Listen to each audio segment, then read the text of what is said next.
Hello and welcome to another episode from iDrive Driving School, and you're watching Top 10 Reasons Why People Fail Their Driving Test. So in this episode we're going to be covering point number 8, which is not responding correctly to road markings. Now if you're on your driving test and you are driving in a lane that clearly marked as only to turn left, but you decide that, you know what, I'm going to turn right from that lane, you will get marked for your response to road markings. So another example could be that you're driving, doing independent driving on your test. The examiners ask you to follow signs for city.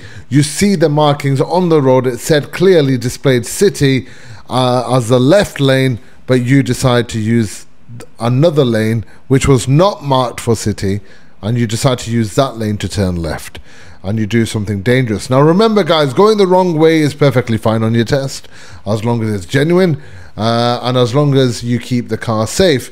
So if you do choose the wrong lane by accident, don't still try to turn in the direction that you're going or that you were told to go. Just go in the direction which is safe and where that lane is supposed to be going. So if you're supposed to be turning left at the, for example, at the traffic lights, and you've accidentally choose the wrong lane, then just go in the direction in which you're supposed to be going. If you try and change lanes dangerously, or you do a sudden change of direction without checking or making sure it's safe, you will get a serious fault for your response to road markings, which means that you're using the wrong lanes to turn. Now, we do have some other examples here, and we'll share them with you now. Now, the DVSA have given us a full list of why people fail, or what are the most common reasons why people fail. So let's have a just look at one more. So when you're approaching a roundabout, there are clear road markings showing the different lanes. You drive the car so that it's straddling over two different lanes. So let's just break that down. So you're approaching a roundabout, you're going straight ahead of the roundabout, taking the second exit. You know you need to be in the left lane, but you end up on approach, you're taking over both lanes and not using the left lane fully. So that can also get you a fault there. You can also say that you're driving on a road. You got a solid white line in the middle. You got double white lines marked in the center, and unnecessarily you cross over the line. So you're just crossing over the lines absolutely unnecessarily. This can also cause you to get a fault.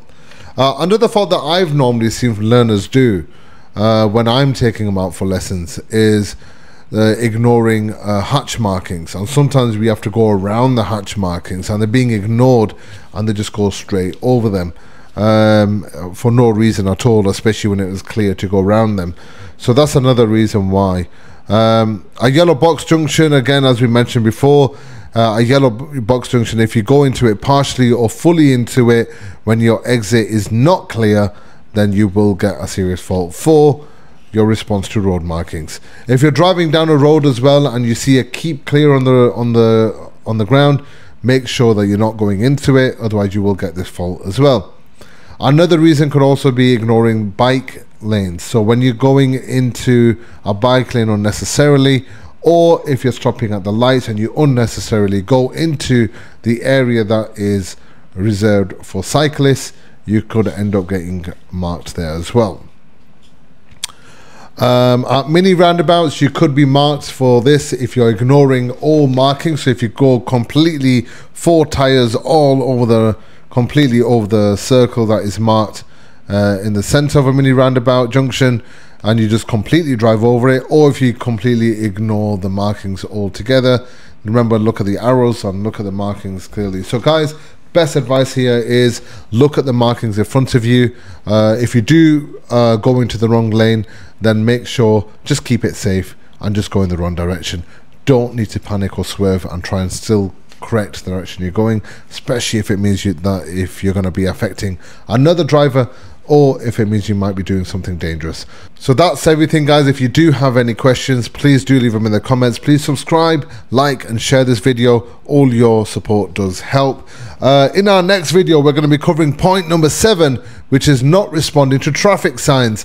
So this one was about not responding to road markings, and in the next one it's going to be about traffic signs. So they're kind of linked together, and we'll see some sort of similarities there.